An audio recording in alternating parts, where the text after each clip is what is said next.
Good evening.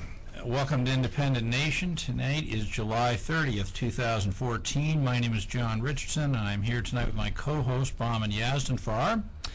And this is a community show that we do on various elections. Of course, we have the Toronto elections coming up, and this is going to become more and more interesting and important. And on that note, we have two incredibly interesting guests here tonight from Ward 32 and from 120 and from Ward 29. From Ward 29, we have a candidate, and Ward 32, we have somebody who is always influential in the results of the election. Introducing LeRoy St. Germaine, who is the publisher of Ward 32 News and also a number of other community newspapers. And seated beside him is John Papadakis, who is running for City Council in Ward 29, which is a riding that I know very, very well. So we're, I think, going to have a very, very interesting show tonight. So, John, you are not exactly a newbie when it comes to politics. No, not. Tell us a bit about your history as a politician. Well, thank you for having me, first of all, gentlemen, on your show. I appreciate it. The pleasure is ours. Distinguished friend over here.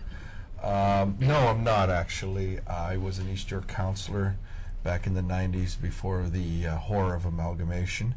I was a councillor in Ward 3, and I served as deputy mayor and for a brief moment as acting mayor between Dave Johnson and Michael Prue. So, no, this is not, I'm not a newbie. My degree's in political sciences, and I specialized in municipal government, so I have some academic experience, and I also have some practical experience. And I got to tell you, I believe I'm doing the very right thing of coming back to run for office, because things are not good. Nice to have you. You're definitely doing the right thing. I mean, actually, it'd be great if more people did the right thing and ran at all. Incredibly, I was looking today, Wards 20 and 21, still only one candidate, and that is the incumbent. Thoughts on that, LeRoy? What's the current debit today? Sorry? What's the current debit for the city of Toronto right now? The debt? Yeah, the debt. Well, I don't believe cities are allowed to have debts anymore, or deficits. They're not? They just don't bring in enough money to pay their bills. Well, you see, well, here's the thing again. Here we get to this weird situation. We're not allowed to have deficits and debts. So once again, and this gets back into my whole, I guess, thesis and paradigm about what's going on. And one of the issues I want to bring to the campaign and afterwards to City Hall is we need to stop addressing the symptoms and start addressing the causes of our problems. So give me an example of a symptom, give me an example of a cause. All right, I'll give you one. Housing and transit. The symptoms are congestion and some serious dilapidation and overpopulation of housing. What's the cause? The cause of housing, the way it is because the provincial government downloaded it to the cities, and just last budget, Kathleen Wynne and the Liberals, after spending billions of dollars in what I believe to be corruption, incompetence, and mismanagement of our monies. Would you call that spending or wasting? I would call that theft of taxpayers' dollars. Theft of taxpayers. And let's call it what it is, okay? Anyone else would have done that, they would have been doing 5 to 10 in the salt mines of Sudbury. Here, these guys get a second term and a pension. Great majority. Ridiculous. Either, the laws apply equally to everybody, or they don't apply as valid laws. So we have this continuous downloading and basically death by 1,000 cuts by the province of Ontario. With transit, 20 years, no transit funding. Now everybody's seeing the light all of a sudden. Well, where have they been the last 20 years? Where were the last 30 years? I remember when I was on council in the early 90s, and I, as chairman of transportation, I said, yes, we need that relief line. We need to be building 2 subway stations a year. And, you look around the world, some of the amazing achievements of cities like Athens and Madrid and other cities, London, Paris, they've got this elaborate transit system. Some of them are on mountains, earthquake zones, archaeological sites, and they managed to do it. We're in a mud pit and we can't build 2 subways in 20 years? And who's to blame? You get these self-righteous councillors that have been there, some of them since amalgamation, some of them since Confederation, and what have they done? Some of them before. Some of them before, dawn of time kind of thing. And the thing is, look, you want to serve a long term? Fine. But do something. I mean, a lot of these individuals have a pretty big mouth when it comes to criticizing other people's and their issues. But when it comes down to, where have you been on the tax and spend? Where have you been on the waste and corruption all these years? Where have you been? Did you not notice we're not building any subways? Did you not notice that if you go down the parkway, you need a calendar, not a watch? Like, where have you been? Let me play a little bit of devil advocate for both please. of you. You're a councillor yourself, that's correct? Yes. I mentioned in my previous program that when I came to Canada 30 years ago, they were talking about subways, and it's 30 years past. The only difference that I saw was that few stops on the Shepherd line, nothing else. Right. And I asked from previous guests as well that all of this talk, no action. If you say what you say that is noble, let's say it's November to the 2014, you are in City Hall. How do you want to deal with others to bring this to the practical matter? Good question. Let's see from the perspective of the journalist. We have to scrutinize the people in the city. You know, I'll tell you what I think. What they need is a ward news issue in every single ward in the city, because the only way to keep councillors in line is to continually expose their faux pas to the general public. Keep them embarrassed, keep them on their toes, and keep their eye on the reward. And the reward is running this city with fiscal responsibility. Cutting out the stupidity. I know that's going to be really hard to do. It seems as though our city's run on two things: thievery and stupidity. So a human element. Of course it's a human element. It's not. So it has nothing to do with the money, it has nothing to do with the to technology, it has to do with Perhaps thievery and stupidity, but clearly non-accountability. Clearly non-accountability. Well, you know, I shot you, okay? So now that I've admitted I shot you, have we established accountability? No. So what we need to do is cut it out, and then we won't have to worry about accountability if we get the job done and there are no questions to be asked. I mean, I look at it from a perspective of, what are these idiots going to do today? And by idiot you mean? Councillors at City Hall. No, I want to Actually, that reminds me of that great Nothing Mark. personal, John. Reminds me of that great Mark Twain line where he says, well, if I were a counselor, or if I were a congressman, or if I were an idiot, but I repeat myself. I know that one. The question, let's back to John for a second, because you have, first of all, you mentioned that you have the academic background, as well as the practical experience in the city of Toronto, not any other city. You were not parachuted in from somewhere else. You're local. Well, we have in the provincial, we have Glen Murray that parachuted in from everywhere, from the city of Winnipeg. Yeah, it's amazing, eh? So the question is, why voters still vote for the incumbent rather than evaluating or considering people who are new to them? Well, okay. There's a few questions. You also wanted me to answer the transit issue and that. No, But no, let's go to this one. Let's go to the transit. Okay. We know the transit is human element. Now we have to remove them surgically. So I understand that. That's right. Unfortunately, it's part of a human condition. And that human condition is better the devil you know than the devil you don't. And unfortunately, it does apply. It's a comfort factor, a very dangerous one. Because, and I think that we live in a society now where there's constant distraction everywhere. A lot of it deliberate, some of it of our own making. Back in the days, I mean, you got to wonder, why is a municipal election 10 months and the federal and provincial 30 days? On the good side of it, we've got some time to get our message out. On the bad side of it, people don't care right now. They're not interested. I think that's going to start changing, because now the consequences of the mismanagement, incompetence, corruption, lack of accountability, lack of respect for the office, lack of consequences for those who have done damage and harm to the city, because now it's going to affect people. Unfortunately, the only place that they get up their seats, shall we say, Yes. and do something. And that's in the pocketbook. Dark storms are coming to Toronto, all right? But at the same time, never have we had an opportunity to make changes to our city for the better. It is a tremendous opportunity to change the way things are done. One of the things that I bring to the table is experience, knowledge, and through the challenges of life, some wisdom that I've had to learn through blood, sweat, and tears. I share the concerns of people. I'm just like the rest. I'm not the elite or the champagne socialist. I work hard. I've lost a lot of money. I've spent times wondering when I'm going to pay my bills and how. Do I pay hydro over my water? Do I pay this? Do I do that? I wonder how I'm going to pay. I'm a self-employed business person. I practice law. And I resent the laissez-faire attitude of what's going on. Plus, the reality is we're running out of resources. We're running out of space. The consequences of the actions and inactions are now here to roost. Our city is a very different place than it was 20 years ago. And if we don't start dealing with it, we're going to start having shades of Detroit. Things can change. Things can change for the better. I'm tired of people saying this can't be done and that can't be done. Let me tell you something.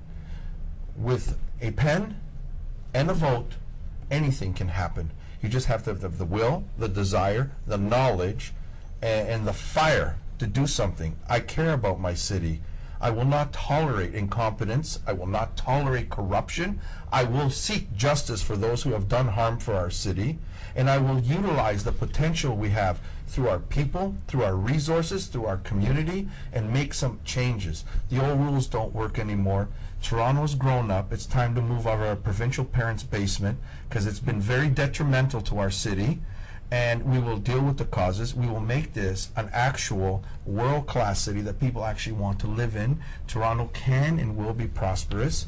And we need to make the changes. And we need to have people at council and a mayor with enough courage, stamina, and the ability to not tolerate the self-interest at the trough. And we have a big problem there. And it's not just from the left. It's also businesses. For example, Union Station. Dear God, if you private business people, or even in your home, you're renovating, you're hiring a surface, and somebody comes along and says, well, you know what, that original agreement we had, we're going to have to increase it by, 8,000%.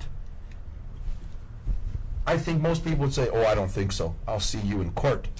Where is all the oversight? Where's all the management? That's why I said, where are all these councillors? They talk the talk. Where have they been? Or is it okay for this kind of corruption to go on and blame someone else? Because I see the blame game. I don't see no change or innovation. We need long-term vision. We need to treat our city like it's an entity that needs to be cultivated, that needs to be nurtured, and it needs to be tended to. And it will blossom and it will prosper. The quality of life is there. I can't tolerate when people say we can't do anything. Why can't we get a control over our hydro system? Why must we pay 24 cents a kilowatt when I can get it from Quebec at 4 cents? It's bad for business to have hydro at that price? You're absolutely right. You want me to run my city like a business? Okay. I want cheap hydro. Province says we can't do that because of provincial regulations. Change them. All of this dandy and all of that fine. How you get the people to vote for you? Because I'm going to tell the truth. I'm going to give them a position and a platform. Yes, I need to fix my roads. Yeah. And by the way, back in the 90s, Michael Proulx and myself and a couple of other councillors, let me tell you some truth, okay? I'm going to tell you a little game that's played with governments. Water systems are a big money maker. That's why they will never be privatized as long as I'm alive, because I believe water is a right, not a commodity. But municipal infrastructures of water are a big money maker. What you should be doing is taking most, if not all of that, putting it back into the infrastructure. That way you won't have massive costs in fixing it. But what a lot of municipal governments did is they would take the profits and put into their general accounting, artificially lowering the taxes while your infrastructure falls apart. We said no. Back in the 90s, we said no, you're going to put that money back into the infrastructure. And we did do that. And for years, people were, there was construction all around East York. You saw the pipes on the side. You remember. Okay, we separated the sewers, we fixed the pipes, we did all of that. Now we have some pretty good infrastructure. Very few businesses in that area, those areas of East York that got repaired, get flooded. The water does not come different shades of brown anymore.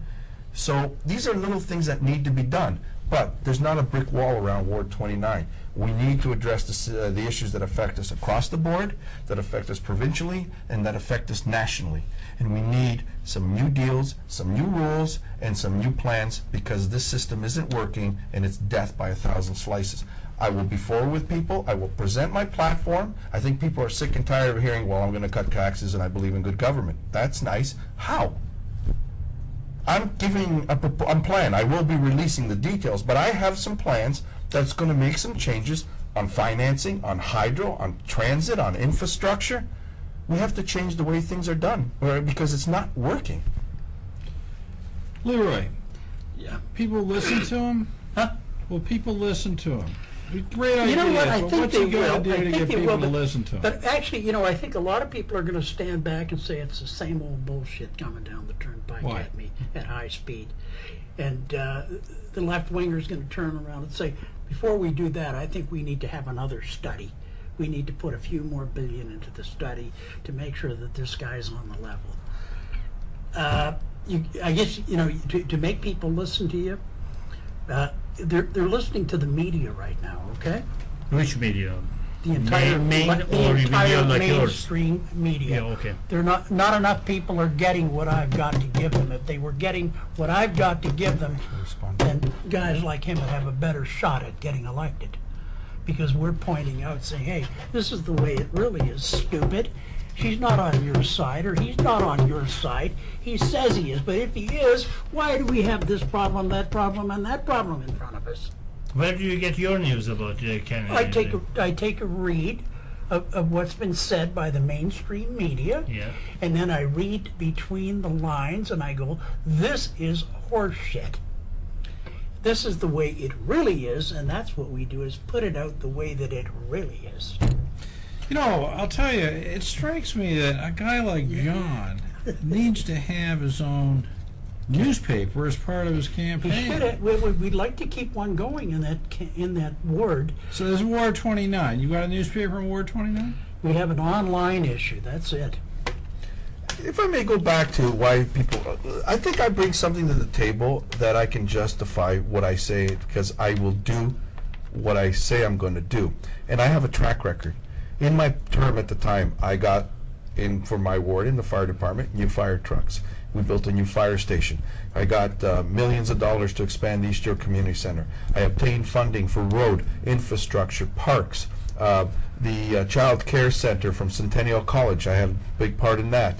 I helped stop the idiotic idea of putting condos down at the brickwork sites, and now we have the brickworks. That's because of us, that council.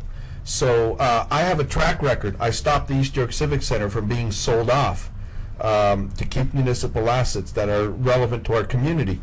All sorts of things. So I have a track record of doing what I said. Oh, we got eliminated consultants in our municipality. We restructured garbage. We saved millions of dollars.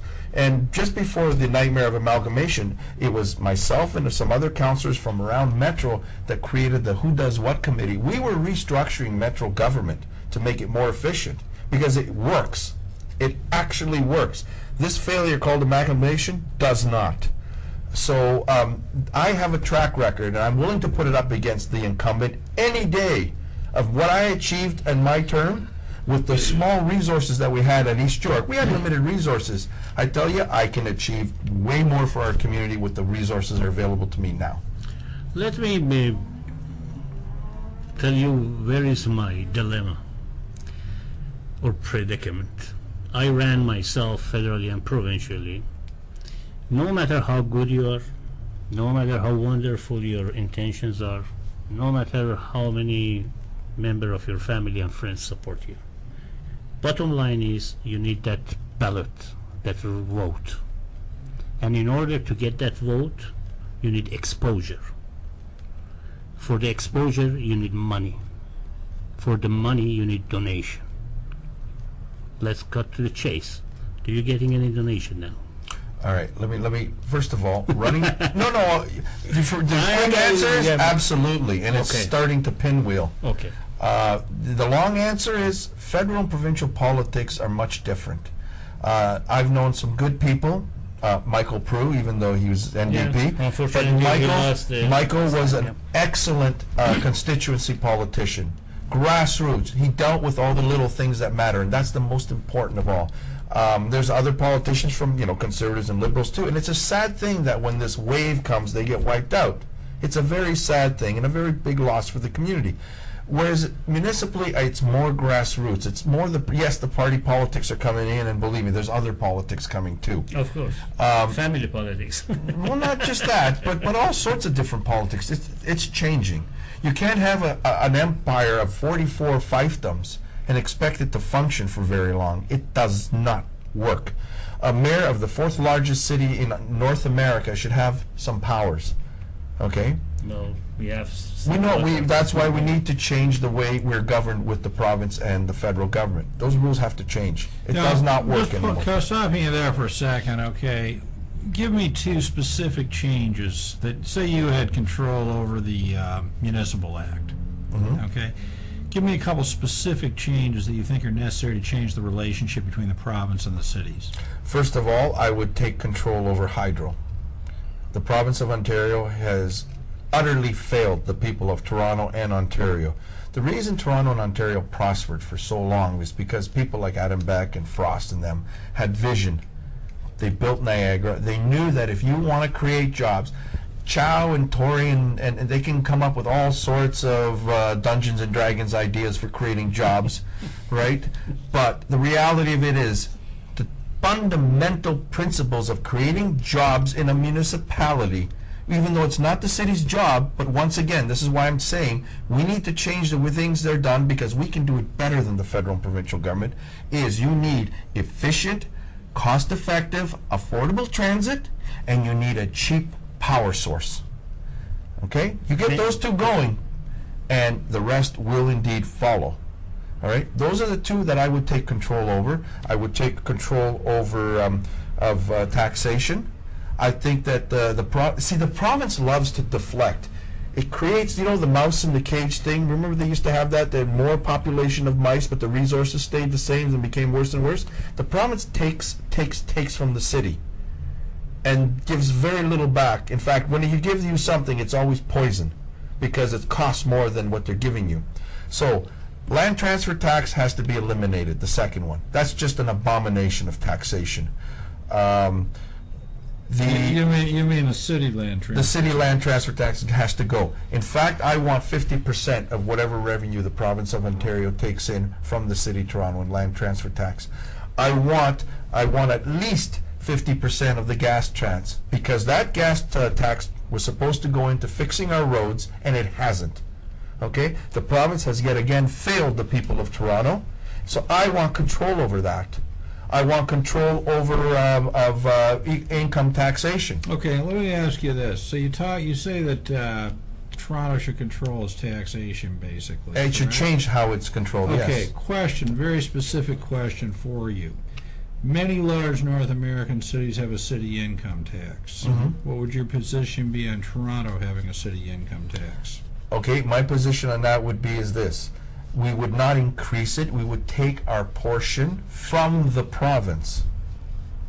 Let me give you an example, okay? And I guess, okay, for all those types that are the keyboard quarterbacks that we now have that, sit there and know everything, the numbers are not exactly the same. But if Toronto became independent of the province of Ontario, what about making the 11th province? that's exactly what I'm talking about. And people say to me, that's crazy, that's ridiculous. Well, how do you justify the existence of Prince Edward Island at 400,000 people with the full privileges and benefits of a province, and we're at 4 million?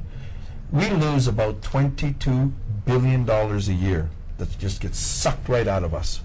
The province, by the way, highway traffic violations, they make $2 billion. Let's not forget the Clean Air scam. The May 24 fundraiser. That's right. The Clean Air scam. Okay. Remember the tire tax, and the list goes on and on and on and on. Okay. Now let's add all the failures that you go right back from Bill Davis with Spadina Expressway and David Peterson and Bob Ray, who wanted to give the 407 for nothing. At least Ernie Reeves got a couple of bucks for it. Either way, a disaster for us. Okay, because people say, oh, we got a good deal. No, we didn't, because those tolls were supposed to be revenue generating for the people of Ontario, not a foreign-owned corporation. All right, so there is enough revenue in what's generated by Toronto that if we took control, we would actually be able to lower hydro by 70% and still make a lot of money. We'd be lowering your property taxes by about 40%. And your income taxes by about 50%. And we would still have more than enough money to do what needs to be done. Well, I think that clearly could be done with Toronto just because of the economies of scale. Absolutely. You know, so many people living there. So, I mean, your basic point is that Torontonians are subsidizing large parts of the country. Large parts, and now we're the have-nots. And it's not just that. It's multifaceted. Let me give you an example. Housing. Besides the destruction that the province has caused us, the federal government, highest levels of immigration in Canadian history, averaging 100,000 people coming to Toronto, a lot of them with nothing. Okay, I understand that. And a lot of them with something, and I understand that too. But the federal government cannot, and the provincial government, just keep coming up with policies and saying, you people at the municipal level pay for it. You want to bring people to Canada? Great. You want housing for these people? Stop hitting the taxpayers. If you can afford to spend billions of dollars giving away subsidies to China so they can bring in mining companies and hire Chinese and fire Canadians, you can afford to subsidize the cities for your policies that are costing the Toronto taxpayer that money. LeRoy, what's your position on that? Toronto, the 11th province. I think that's dynamite. I think that's the route to take immediately. I can see where people would eat that up in depth. In fact, you get me a press item on that, buddy. It's coming. But you see, and housing. No, that is a slant that I haven't heard before. Well, you got to be responsible for what happens. But in housing, again, you ever heard of the Utah plan? Never. What is it? It's amazing. In Utah, they took a look at housing and they said, dear God, we got like 6 counselors for each individual. And when they crunched the numbers, they said, if we just got rid of all the bureaucracy, had 1 counselor, 1 program, and housed these people, it would be 2/3 less. And they did it. It works. The problem we have, and the left is totally responsible for this, Totally. is that we created the misery industry. Absolutely. And when it comes to housing, absolutely. They created the misery industry. These people are entrapped in a system that has failed, that is falling apart. It is riddled with corruption, mismanagement, incompetence. And that's a good way to hire their buddies for all these consulting jobs and counselor jobs. Well, why don't we just clean it up, fix it, put people in housing, empower them to get out of it, which means we now have to change the welfare system, because it's designed not to empower people, it's designed to entrap people. It's designed to enslave. But let me ask you a specific question on housing, and this is something that has been a personal issue with me. I mean, it just really irritated me for a long time. Is the bump up in taxes once you get these units that are, over 7 units, all of a sudden the individual units are taxed, at a punitive rate, basically the equivalent of a single-family house. How would you approach that? We need to redefine how taxation is done in the city of Toronto, because I'll tell you something. Right now, we have a disaster heading our way. Okay, just on that point, so redefine taxation. So at the moment, it's basically financed on the backs of property owners. Specific question. Basically, yes. Would either or both of you or neither of you support a poll tax? In other words, everybody who lives in the city, uses services. Should taxation be based purely on residency in the city? No. Okay, why not? Absolutely not. Because there's tens of thousands of the working poor out there that can't even afford to pay their rent the way things are going right now. Community housing is a disaster. Community housing is nothing more than a cesspool to breed crime and further corruption. That's all it amounts to. Should the city be out of providing community housing totally? No. No. No. What I believe is that every Canadian family deserves a home to live in. the amount of money they're spending to maintain this. They call this idea Pardon me? They call this idea socialism. Socialist. It's not socialism at all. Call whatever they want. I am not economist. You know what? I don't care what they call it. I call it good business. It's investing in our resources, and those resources are the people of Toronto. Happier The people, brains, better the businesses, society. the community. The 97% of jobs being created in Toronto are by small businesses. Yet we got these oh God, yeah, fill in the blanks at Queen's Park that are yet again going to spend hundreds of millions of dollars in corporate grants so that the corporation say thank you, goodbye. After, where's the jobs? All right, pausing on that for a minute, okay. No discussion of politics is ever complete without some discussion of corporate taxation. Okay, So we've got, extremes. The United States, we've got 35% corporate tax rates. Ontario, we're down to what, 14? I know, one of the lowest. One One of the lowest. But, one of the criticisms, and I don't know whether this is true or not, but one of the criticisms is that really all lower tax rates do is just provide the opportunity for the balance sheets of corporations to literally just hoard money without recirculating it, sort of thing. So, your thoughts on that? Oh, absolutely. Corporate tax rates, Corporate tax up, rates, down? I think they ought to up them. Up 'em. Tremendously up them. Okay, Yeah, tremendously. and filter that, tremendously up them. Get their attention tremendously. Uh-huh. And create, that would create a better environment for the small business guy too. Well, why do you think it would create a better environment? Well, because if you up the rates for them guys, okay, it's going to create more competition on the entire business spectrum. Okay, so in other words, what you're saying is that higher corporate tax rates would... It's going to make a lot of them say, screw this, I'm out of here. Okay, interesting. All right, your thoughts on that? I would leave them alone, but there's be caveats. Some catches. There's some catches. There has to be some kind of provisions for job creation, number one. Number two, these corporations that say that corporate taxes are too high and they can't handle it, bye, have a nice day. How could any corporation... Exactly. Say we're with the 12-13%. Hang on, I'm not finished yet, hang on. But we're going to look into bringing in, I have some, when I will be releasing it in the future, near, after, actually in a few weeks. After this show. After the show. In a few weeks, one part of my platform is well, he knows. He's got an inside scoop. I got one of those T-shirts. This is where the power of the municipality can help shape the future. I have some ideas where I'm going to propose public-private partnerships. The kind of public-private partnership that's forward-thinking for tomorrow. We have smart cars coming. We're not making any plans for that. We have electrification coming. That's the way of the future. We're not looking into that. The job creations have to be something that's going to benefit Toronto, not just by building the place, not just by when the corporate grant runs out, but something that's going to be there for a long time, that's going to benefit the city as a partner with the private sector, and will create offshoots and will propel us forward. And will generate continuous and substantial, sustained revenue for the city, while at the same time improving the quality of life and laying the groundwork so business can come in.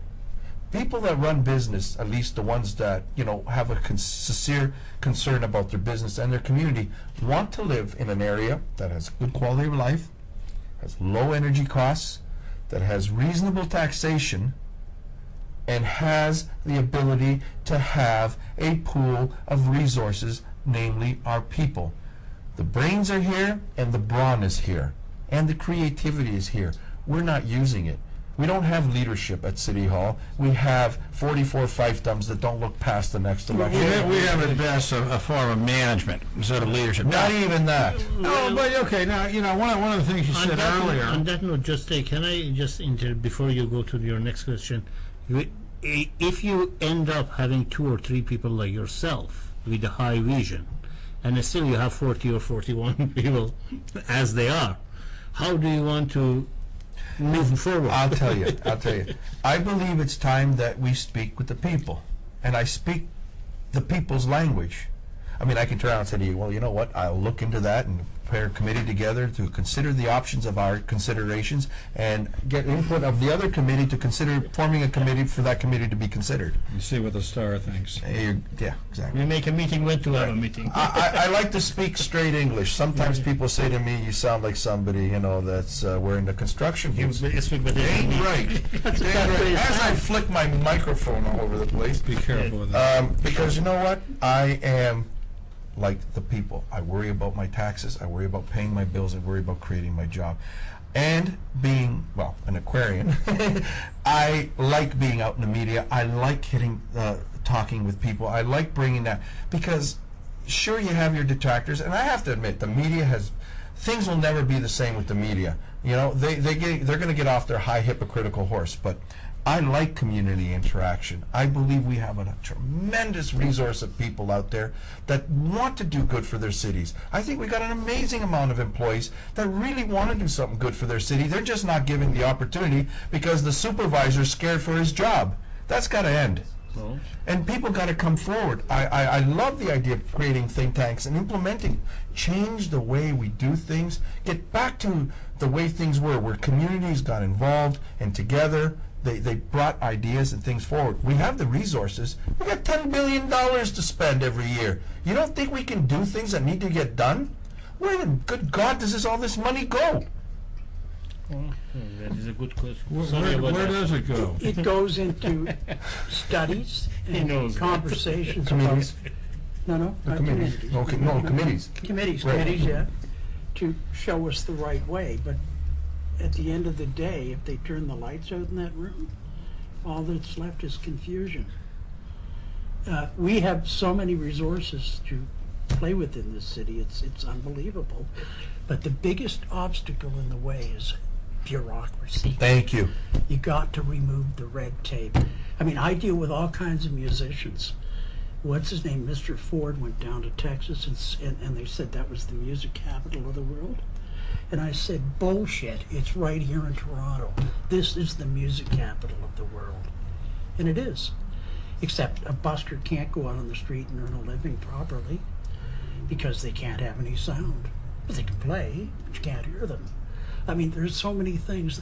You're putting on festivals and concerts, that's one of my fortes. You go out and do that, and instead of helping you, they put every obstacle in your way that they can conceivably think of. Now, on the other hand, if I were to have applied for a $100,000 grant to put on a major festival, they would have got right out there and helped me in every way they possibly could. So the opposite occurs, and I go, So in "What?" other words, if they're involved in it, it's fine. Yeah, but But if if they're they're not not, involved, it's just say, not "Look, just fine." get out of my way. I'll raise the money. I'll do it myself. Just get. Then they want to screw with you. Let me give you a real life example. Today, I ran into a gentleman who opened up a new business on the Danforth, on our side of the Danforth. The good side. The The good north. side. Is that the north That's, side? that's the light. Not all That's the of light it. side. Ward 29 South is the side. dark Ward side. 29, That's that's right. That's right. And he said, "Please, John, help me. I applied for my patio permit last October, and today is almost August, isn't it not? Yes. Yeah. Still, the city is giving this man the gears and costing him thousands and thousands of dollars. Councillor is nowhere to be seen or heard. This is totally unacceptable. That should have been done within a couple of weeks. Boom, boom, boom, boom. Here's your permit. Thank you very much. Welcome to Toronto. Glad to have you as a new business. Instead, it's the opposite. Number two, people say to me, well, where are you going to get all these savings from? Well, besides getting rid of, why do we spend $1.2 billion on consultants? We did this in East York. I went to the mayor and I said, why does these guys keep asking for millions of dollars? I think the answer is so the councillors don't have to take responsibility for No, making decisions. John. The answer is, why are we paying the staffers $100,000, $200,000, $300,000, $400,000 because we hired them for expertise, and now we have to keep bringing consultants in? I understand for certain unique things it must happen, but God, $1.2 billion? The other thing is maintenance. This is now where we get into the grassroots level, because it does apply there. When I was a councillor, I went livid. I would pave a brand new road. Along would come a utility, carve it up, leave this ugly square where it looks like they were crushing grapes instead of putting asphalt down, and then this thing would fall apart. I think we need performance bonds on our contracts. I think we need enforcement of quality, and I think that my uncle used to say this thing, in Greek he used to say, one bean at a time you fill the sack. $1 at a time we save from all these little things all over Toronto will amount to billions of dollars. Why is it that staffers can dish out contracts of up to $5 million without no oversight? Where's this money going? When we buy something or somebody does something for our city, where's the quality in that product or that service? If it falls apart in a year, either you come back and fix it, or I swear that dungeon full of lawyers we have at City Hall, you're going to be on it. A real business would do that. A real person who looks after their funds would do that. Why are we not doing that at City Hall? Again, it comes back to the question, where are all the big mouth councillors? You know, I think you're right, but I think that a partial explanation, not a justification, but a partial explanation is what I've learned, you know, just through personal experience, is the problem of decision making by committee, you know? You never get as good a decision if it's made by a committee than if it were made by just an individual who was just given responsibility for the decision. So, I mean, not only does the bureaucracy cost financially, it also guarantees that we just get worse results in terms of the final product. But just one sec. What asking something? Yeah, no, what I wanted to come back to is this. You know, you were talking about the difference between, I think, management and leadership, right? Exactly. You also earlier, you know, pointed out that in Toronto, the mayor, you know, has no really special powers, right? You know, just can appoint committees. Yeah, that's right. You know, that's a value, but it's nothing really special. Now, sort of moving into some thoughts on reforming how municipal policy in Toronto works, period, okay? Should the mayor have powers that go way beyond the just appointing committees and that? He needs them to operate. Absolutely. Okay, all right. What powers would you give to the mayor by statute? First of all, I believe that the mayor should be able to appoint heads of departments like the police chief, and at least the police chief should live in Toronto. I think the mayor should have the ability to appoint positions, treasurer, director of different departments.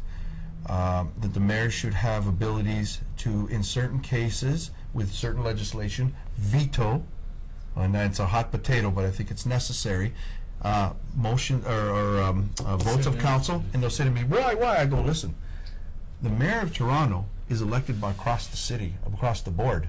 If he runs on a platform of subways, and then you get a bunch of circus dwellers that decided that they want 1980 or 1890 technology, the mayor should say, I'm sorry, I got elected on subways, I'm vetoing this. You would give the mayor the power to veto a decision of council. Okay, now that's one. Within specific parameters. Yeah. So that's one category.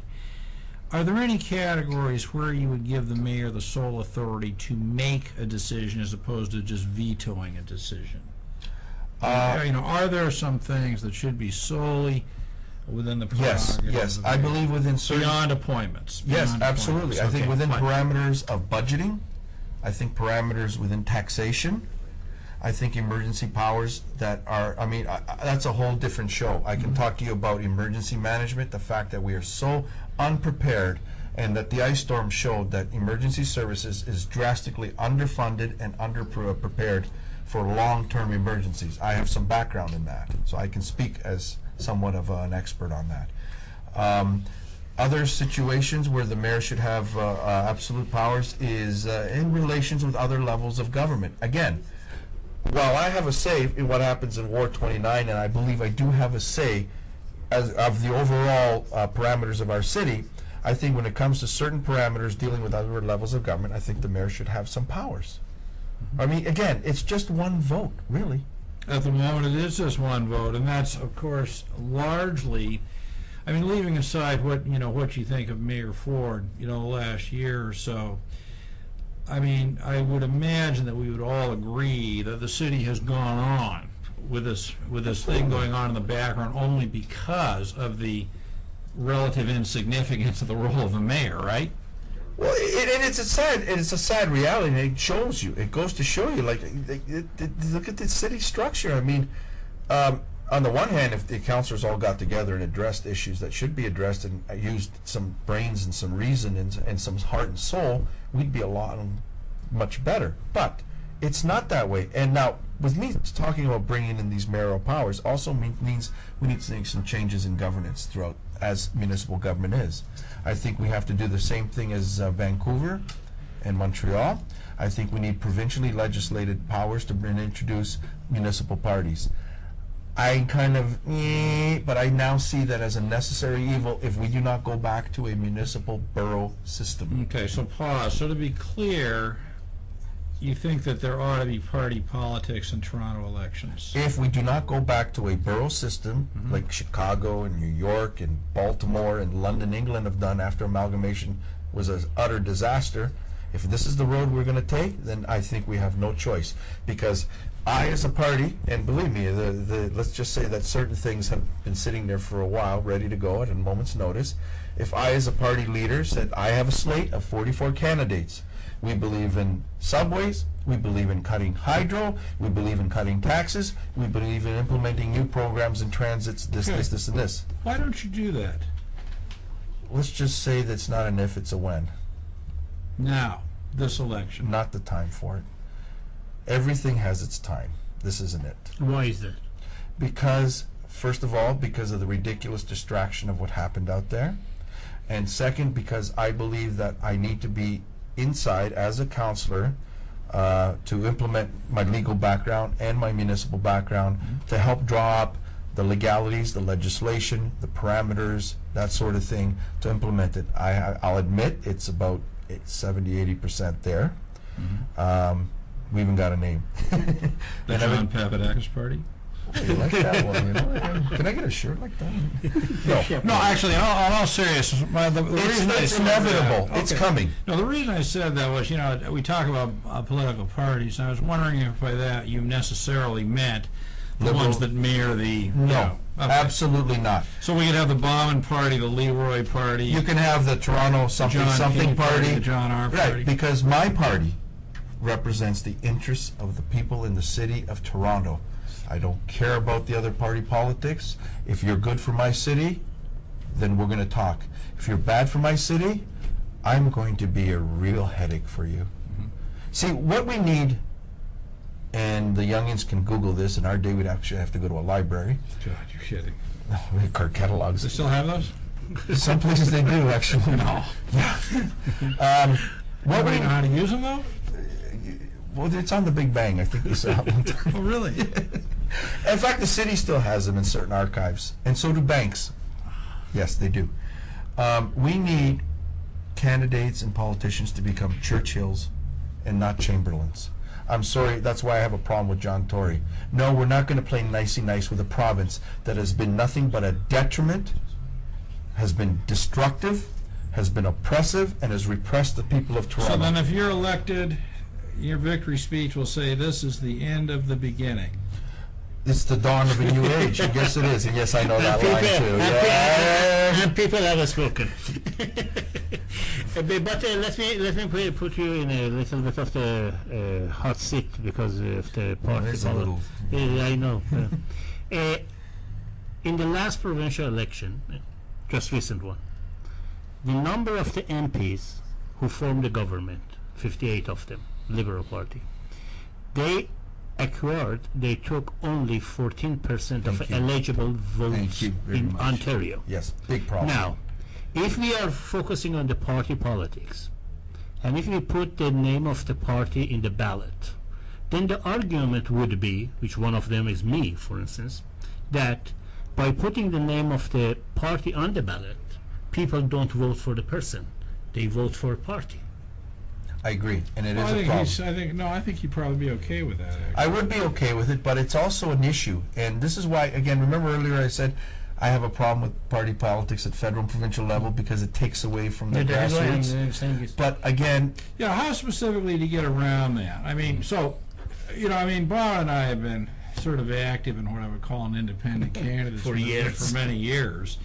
And one of the things that, I think I'm right in speaking for you as well, that basically once these people get elected, the real constituency is the party. I mean, they don't care about the people who elected them anymore. I mean, how do you? I mean, I think it's easier to reconcile in a municipal system. Yes. But how do you deal with I'll that? tell you how. Here's the uniqueness about a municipal government. It's grassroots, hands-on, whether you like it or not. If you're not hands-on grassroots, if you're not in your constituency, in your community, I used to do constituency canvases. I used to get a kick out of knocking on someone's door when it's not an election and saying, "Hi, I'm John Papadakis. I'm in your neighborhood, and I got my little pad and pen. Is there anything I can do for you?" And after I had to get the defibrillator out, right? People would sit there and go, That is "Wow." if they survive. If they survived, yeah. It's grassroots, it's hands-on, you're there, like it or not. And it's also 10 bloody months long. So it's not 30 days where it's liberal, conservative, NDP, Green Party. 10 months, you get to know the candidates, and actually by who they are, not what colors they are. It's no secret I'm conservative. I actually believe in free market system. I believe in fair pay for fair work. Too bad we don't have that. It's no secret Mary Papadakis is with the NDP and Olivia Chow, and it's no secret Andre is with John Tory and whatever political souffle they're coming up with. Well, on that note, we are getting close to the end of the program. Wait, I have a question. No, I'm going to let you because we have 4 minutes. Thank you. So we have the reason I said that we have only 4 minutes. So whatever question you have, both of you have to answer and limit it to 30 or 40 seconds. Okay. Yeah, no, this is so exciting. I'm serious. This is so exciting to have these two guys here tonight. We need 2 hours, show. Yeah, absolutely we do, and I want you to come back. Now, my question is this, okay, term limits.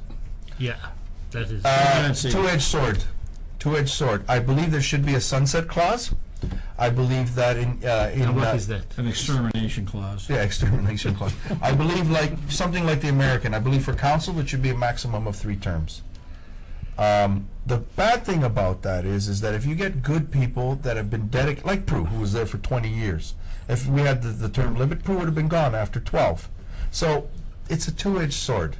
But I think there's something should be, because like I said earlier, some of these guys have been here since Confederation. And Before. Oh yeah, creation, sorry. And We had Howard Moscow. Yeah, well, there you go. By the way, did he go to law school?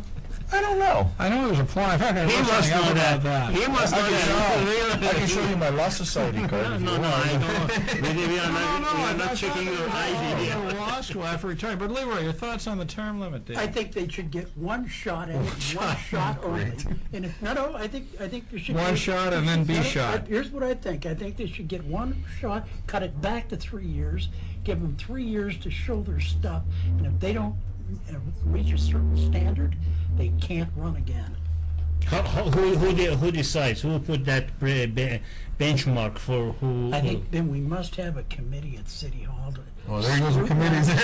to scrutinize their activity. How about the local? Actually, no, I have a better idea. Everything is documented, so How about you're gonna 50 local paces? constituency? Huh? How about local constituency Why of the don't we people? just get everybody to do that, vote? yeah. Guys, if would that's the work. case, no. If you're going to do that, then don't bother with the elections. Go home, contract it out. That's ridiculous. That's ridiculous. Right. Either we have a democratic process, that and these is a people that get democratic elected process. One more have to be question. responsible. One more question, quick one. Should Well, yeah, it's called an non-citizens, election. hello, one question. No. It's called No non-citizens. No. No. Citizenship must mean something, or we're not really a country. What If does you wanna vote, citizenship you're a mean, citizen. John? Okay, well, Can't John, keep what springing up does and citizenship continuing. we have to. A lot less now than it used to. We have to do go. you support the Harper amendments to the citizenship law? Absolute. Well, some of them, yes, actually. Some, not all. We will pick up the next show with that. We will pick up. I think we have to John, stop. do you want to close that? Okay, actually. Which camera is that? Yeah, so we're closing. As you know, what I expected, this was going to be a lot of fun tonight, and by God, these guys delivered. I want to invite you both back right now. Sure. Definitely. Are you up for Oh, yeah. Absolutely. Thank you very much. Absolutely. We will have John Papadakis and LeRoy St. Germain Part 2, absolutely, positively. And then as a counselor. Yes. Maybe before that. Sure, no, but Thank you and good night. good night. Thank you.